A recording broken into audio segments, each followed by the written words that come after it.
kali secara kurikulum bagaimana menata keuangan bagi masyarakat yang ada ataupun menyikapi bagaimana menghadapi situasi terkini sehingga anak-anak secara mental dapat dituntun dan diarahkan menghadapi masa depan.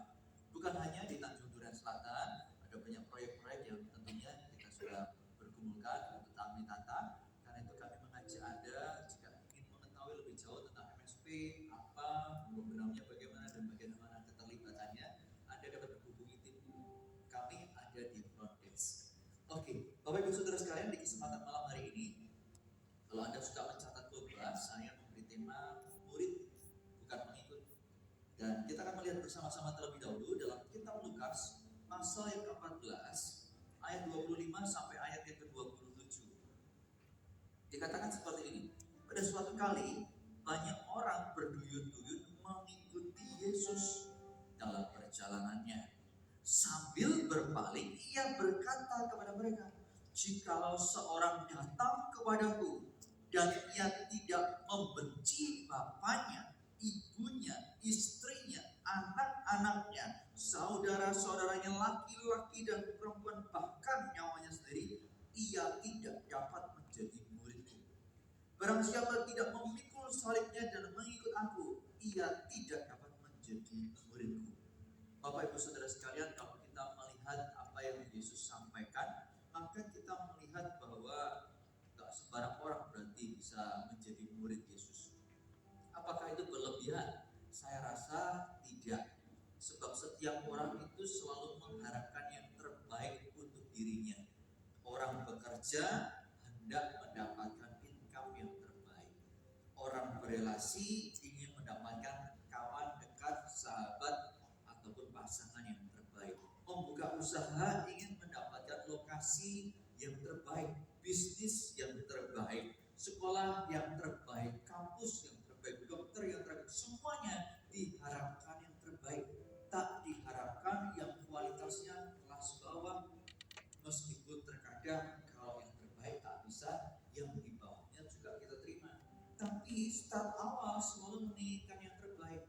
Jika kita dalam kehidupan selalu mengharapkan yang terbaik, apakah Yesus berlebihan jika menghendaki murid bukan pengikut yang ia miliki? Saya rasa tidak berlebihan. Meskipun pada saat filter diberikan melewat perkataan dan syarat yang Yesus ungkapkan, tak semua orang langsung bisa menyikapi dengan berkata ya. Contoh yang lain kita bisa melihat di dalam Yohanes pasal yang ke-6 ayat ke-60 dan 66. Di momen yang berbeda Yesus mengungkapkan bagaimana mengikuti dia, dan ini responnya. Sesudah mendengar semuanya itu, banyak dari murid-murid Yesus yang berkata, "Perkataan ini keras, siapa yang sanggup mendengarkannya?" Ayat ke-66, mulai dari waktu itu banyak murid-muridnya mengundurkan diri dan tidak lagi mengikuti dia.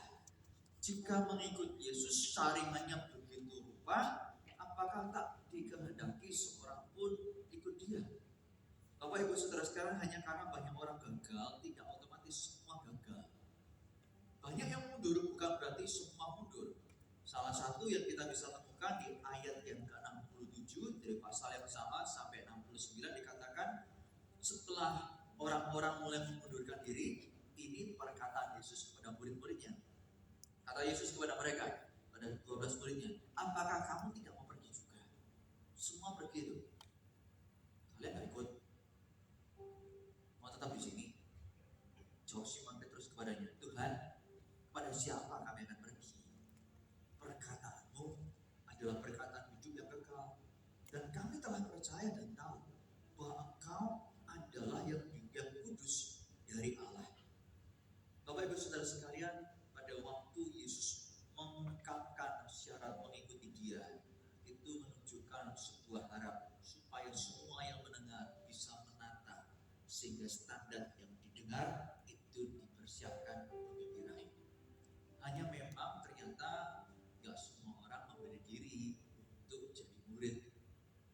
Gak heran bagi orang-orang yang berkata, "Aku gak mau jadi murid. Aku gak mau jadi pengikut. Aku mau jadi murid." Yesus memberikan konsentrasi lebih. Apa Apa yang Yesus lakukan selama 3,5 tahun pelayanan, 70% waktunya untuk murid-murid.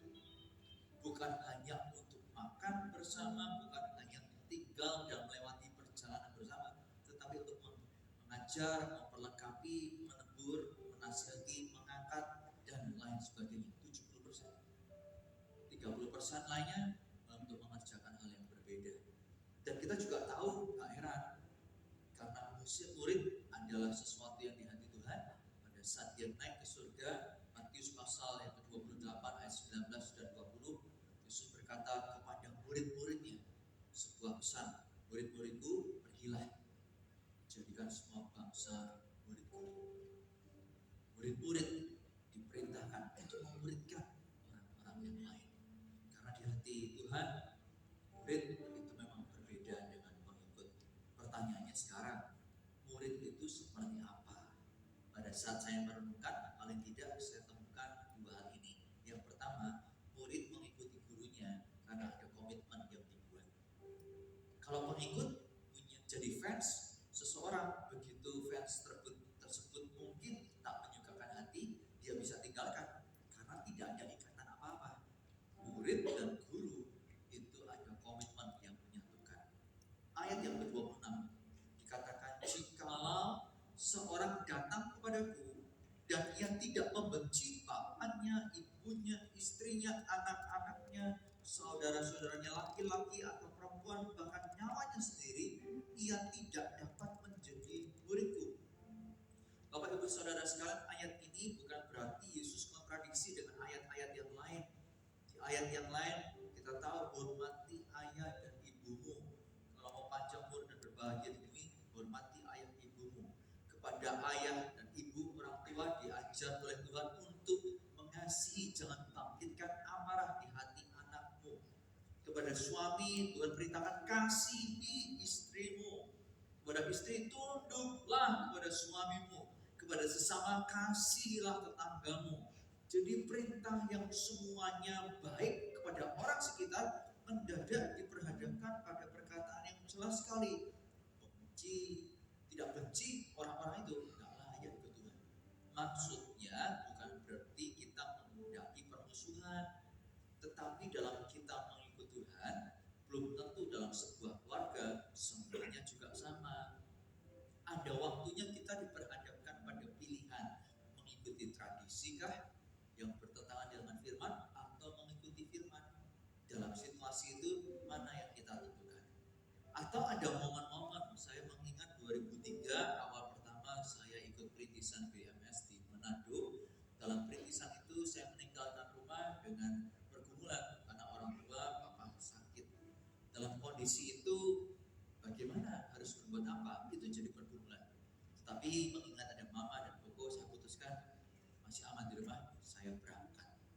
Dan Bapak Ibu Saudara sekalian, bukan hanya kita memilih dengan komitmen untuk mengikut Tuhan, karena ternyata dalam komitmen yang kita buat, pengorbanan hingga nyawa tidak sedikit jadi taruhannya. Tahun 2003 itu, pada saat saya tak mengerti untuk jadi full time itu ada interview dan lain sebagainya. Kemudian hari saya tahu, dan saya tahu juga siapa yang menginterview saya, seorang yang cukup senior secara usia dan pengalaman, relasi rekan-rekan yang jadi hamba Tuhan di mana-mana juga luas. Dia bertanya, Benny, kalau kamu mau jadi hamba Tuhan, misionaris, kamu yakin dengan pilihan? Masih muda, kenapa tak mengerjakan yang lainnya? Rekan saya baru saja meninggal digigit buaya, dimakan buaya. Gimana kalau kamu menderita yang sama? Itu kan rekan bapak, bukan saya. Hanya karena kisah bapak punya teman demikian, bukan berarti saya juga takut untuk menghadapi konsekuensinya. Yang saya jawab ternyata cukup jadi pertimbangan, sehingga saya dilepas. Pada saat di Manado, memang tantangan terjadi. Kami tinggal berenam, 3 pria, 3 wanita, dan saya yang paling kecil. 2 pria mengurus izin dan pelayanan. Saya merasa pria yang terakhir, saya harus jaga CC lainnya. Itu menjadi tekanan tersendiri, saudara. Kadang ada waktunya jam 5 pagi, jam 4 pagi, agar rumah kami itu dibunyikan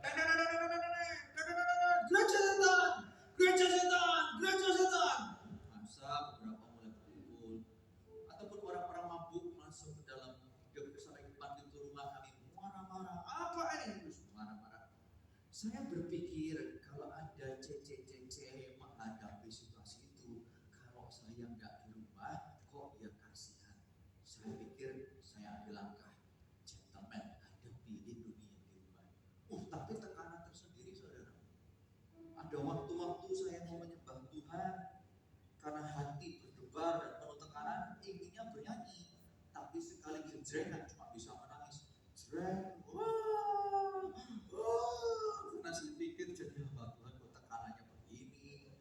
Tapi sudah saya selesaikan. Gak gampang, tapi ya dilewati. Nyawa melayang sampai hari ini masih bernafas, kita semua juga. Tapi jika itu diperhadapkan pada situasi yang ke situ, saya rasa hanya orang-orang yang Tuhan pilih lah yang akan jadi martir. Gak semua orang akan jadi martir. Karena itu saya gak sampai segr itu. Nyawa melayang bisa, tapi selama hidup tekanan dan tepaan, apakah kita tetap bisa berkata aku mau setia? Itu murid. Itu komitmen. Ayat yang ke-27 dikatakan, barang siapa tidak memikul salibnya dan mengikut aku, ia tidak dapat menjadi muridku. Bagi kita di zaman modern, salib itu kita sudah pahami sebagai lambang kasih, lambang kuasa Tuhan mengerjakan dan menyelesaikan banyak perkara. Tapi zaman Yesus nggak demikian. Orang disalib itu berarti dihina, diolok, disiksa, mati perlahan-lahan. Gak mau orang ditelanjangi, diolok, diarak, lalu dihukum jadi pajangan bagi semua orang. Gak mau. Jadi orang berpikir ikut Tuhan meskipun ajarannya hebat, tapi kalau harus dipermalukan, apakah ini Yesus menyampaikan karena sedang mempersiapkan masa yang mengikuti, supaya kalau nanti dia muncul, pemberontakan terjadi, dihukum mati, disalibkan, semuanya ready. Mungkin pertanyaan itu bisa ada di hati orang. Bagi orang-orang tertentu yang mau nyaman, cukup jadi umat, cukup jadi pengikut. Ada apa-apa, lari yang pertama. Ingin hidup dinikmati, bukan Yesus tempatnya. Disitulah semua tantangan bergumulan, hanya komitmen yang bisa menjaga tetap setia. Murid adalah orang yang berkomitmen. Katakan amin. Amin. Yang kedua, saudara, murid itu adalah orang yang relasinya dalam dan interaksinya berkualitas.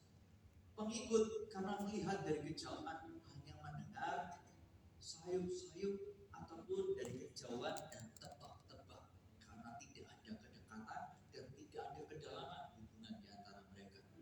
Mengikut Yesus, kalau Anda perhatikan, ternyata bukan basa-basi. Tuhan Yesus itu perkataannya keras-keras.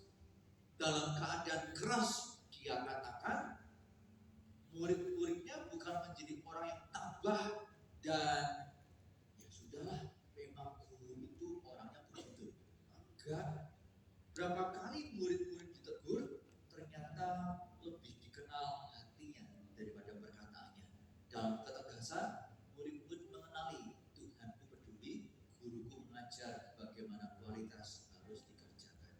Contohnya kita bisa melihat dalam Matius pasal ke-16 ayat 5 sampai ayat yang ke-8.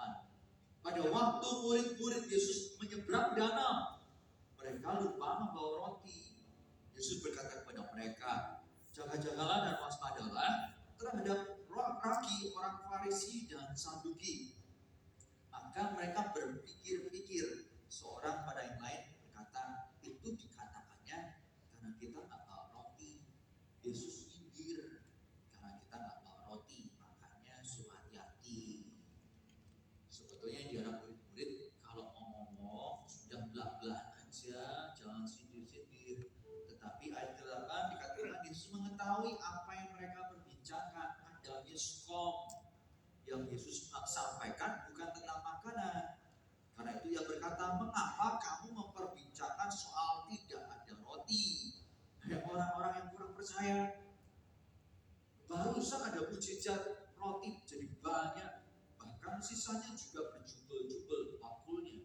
Kamu kok gak percaya? Itu bukan sesuatu hal yang mudah untuk didengar jika kita ditegur di depan terang-terangan. Contoh lain, Matius 16 ayat 21 sampai 23. Sejak waktu itu Yesus mulai menyatakan kepada murid-muridnya bahwa ia harus pergi ke Yerusalem. Yesus harus pergi ke Yerusalem. Dan di Yerusalem menanggung banyak penderitaan dari pihak tua-tua, imam-imam kepala dan ahli-ahli Taurat. Lalu Yesus dibunuh dan dibangkitkan pada hari ketiga. Mendengar itu, tetapi Petrus menarik Yesus ke samping dan menegur Yesus. Katanya, Tuhan, kiranya Allah menjauhkan hal itu. Sekali-kali tak akan menimpa engkau. Kalau ini murid, gak ada kedalaman relasi sama Yesus, gak berani tuh pegang Yesus. Ini berani ditarik dan tegur Yesus. Itu murid. Meskipun ngawur, tapi relasinya ternyata apa adanya. Termasuk Yesus menjawab di ayat yang ke-23 juga gak tanggung-tanggung. Kata Yesus, maka Yesus berpaling dan berkata kepada Petrus, "Enyah iblis, engkau suatu batu sandungan bagiku, sebab kau bukan memikirkan apa yang dipikirkan Allah, melainkan apa yang dipikirkan manusia." Tegurannya terang-terangan. Dibilang setan kamu, ya biasanya gitu lah, setan. Bagi kita nggak enak. Waktu di Manado ada orang-orang yang kadang mengolok, babi kan? Babi kan? Bagi kita yang dari Jawa, babi itu bukan penghinaan, makanan di sana sih juga. Tapi hewan yang lain itu lebih kena di hati. Begitu orang mengolok babi kan, ya lewat aja. Tapi kalau orang ini dikatakan setan, ya kamu, itu dari mana-mana pasti nancap saudara. Tapi kita tahu, meskipun Petrus ditegur sering, bukan sekali dua kali, kok Petrus kok dia tetap setia? Ya sudah terlanjur ikut Tuhan. Kalau mau profesi baru merintis dari awal, kelihatannya nggak bisa, sudah terlalu tua. Saudara, saya rasa bukan begitu. Karena pada waktu Yesus mati, bangkit, masih ada waktu Petrus belum pulih, dia mau kembali jadi penjala ikan. Jadi Petrus tidak takut untuk konsekuensinya jika dia bertahan, karena hubungan dan mengenal hati Tuhan itu jauh lebih kental daripada ketegasan yang dinyatakan. Lukas 9 ayat yang ke-54. Ketika kedua muridnya yaitu Yakobus dan Yohanes melihat hal itu, mereka berkata, "Tuhan, apakah kau mau supaya kami menyuruh api turun dari langit untuk membinasakan mereka?" Ngomongnya sudah terang-terangan, perkataannya pun sebuah permintaan yang lewat batas. Ya, namanya orang, termasuk murid-murid, nggak ada yang sempurna. Kalau mau sempurna di surga sana. Tapi selama di bumi, orang-orang ini baik murid dan guru, hubungannya otentik, asli, dalam, dan mereka mengenal satu dengan yang lainnya karena jujur, karena apa adanya. Bahkan pada saat teguran diberikan, bukan untuk dilewatkan, diperhatikan. Bapak Ibu Saudara sekalian, dengan demikian saya mencoba menyimpulkan bahwa murid Tuhan, murid Yesus, ialah orang-orang yang berkualitas. Ibarat emas melewati proses pembakaran api. Ibarat berlian melewati proses penataan supaya bentuk dan nilai jualnya tinggi begitu rupa. Dalam kehidupan kita bisa beragam tempaan datang, tapi dalam tempaan api ataupun pahatan, apakah kita melarikan diri atau justru bersinar bagi kemuliaan namanya? Kita perlu merenungkan, karena banyak orang menilai salah, berpikir bahwa salib itu sesuatu yang fisik sifatnya. Hari ini kita memikul salibnya masing-masing.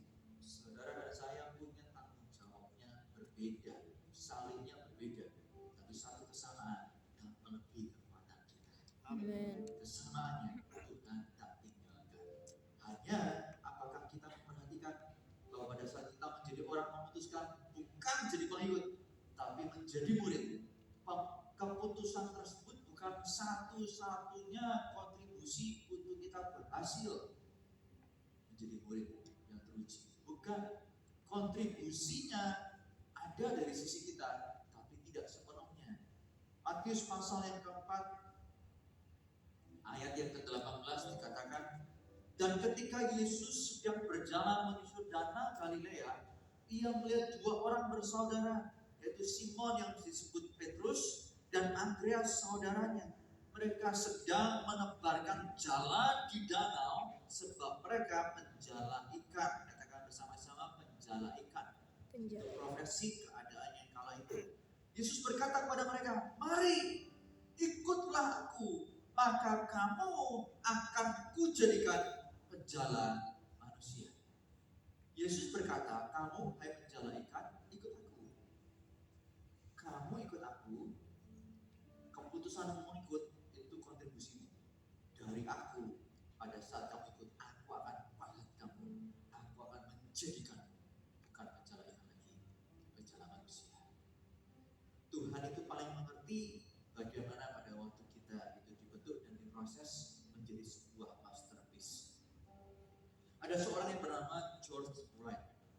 1962, pada waktu dia berusia 19 tahun, dia dengan kawannya merampok pom bensin. Singkat cerita, melakukan penembakan, matilah si penjaga. Ditangkap polisi dengan hukuman 30 tahun masa penjara. Setelah 7 tahun di penjara, dia melarikan diri. Usia 29, dia menyamar jadi pendeta. Alkitabnya dilubang untuk menyimpan pistol di sana. Dia bajak sebuah pesawat dan dengan uang tebusan 1 juta US$. Singkat cerita, dia dapat uang tebusannya, dia meloloskan diri dan FBI tidak bisa menemui, tak bisa mendapatkan dia. Dia berlari dari Jerman ke Portugal dan kemana-mana, dan dalam satu pelariannya dia berjumpa dengan kasih Tuhan. Sebagai anak yang berjumpa dengan keselamatan, dia memutuskan untuk mengikut Tuhan dengan sungguh. Di Portugal, dia berubah, bukan hanya menjadi orang yang sungguh, namanya juga berubah. Bukan George Wright lagi, dia bernama George dos Santos. Bacanya gitu Pak, nggak tahu. Kalau salah orang ini nggak tersinggung ya.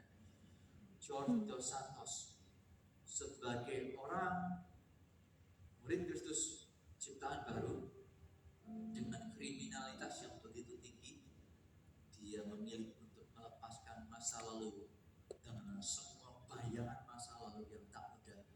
Sebagai ciptaan baru, dia maju menjadi murid dengan tuntunan firman. Setelah 40 tahun, George Santos ini berkeluarga, punya anak. Dia melayani Tuhan, terlibat dalam aksi sosial masyarakat. Bahkan dari catatan hukum, George ini gak pernah melanggar lalu lintas, bersih semua. Jadi kalau lampu merah itu mau tiba, waktunya kuning menyala, artinya tancap gas. Gak dia lakukan, karena itu dia gak pernah ditilang. Kenapa? Kok dia itu bisa punya catatan kejahatan yang bersih? Dan kita tahu, karena setelah 40 tahun, di usia yang tuanya dia, FBI mengenali ini George Wright ini orangnya. Dan akhirnya George ditangkap. Dari pihak FBI minta untuk ada perjanjian ekstradisi. Dari pihak Portugal berkata, kamu cari George Wright, orang ini, bukan itu. Ini George dos Santos. Diperkenalkan seperti tadi, dia warga kami, bukan warga yang lalu sudah berlalu, yang baru di sini. Dia begini. Jadi perjanjian untuk membawa dia ke Amerika sehingga bisa diadili, kami nyatakan tidak bisa. Pengadilan bela dia. Masterpiece Tuhan saat hidup semua, dan Tuhan nyatakan. Ada satu momen pada saat kami merintis, banyak orang yang gak suka, sehingga beberapa dari kami diundang untuk diadili.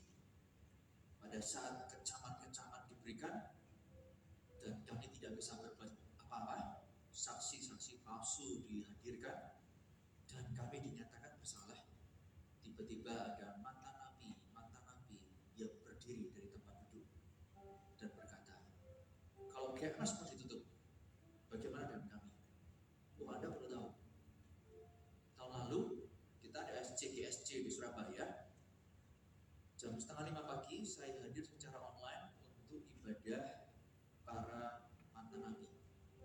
Ibadah itu dilangsungkan cukup rutin karena mereka dengan latar belakang yang ada menghadapi situasi yang mudah saat terjun lagi ke masyarakat. Sebab pada saat interview atau memulai hidup baru, ditanyakan dari tahun sekian ke tahun sekian, kamu kemana? Jawaban di penjara. Itu membuat orang yang melakukan interview dan butuh jasa atau kerjaan mereka jadi mikir.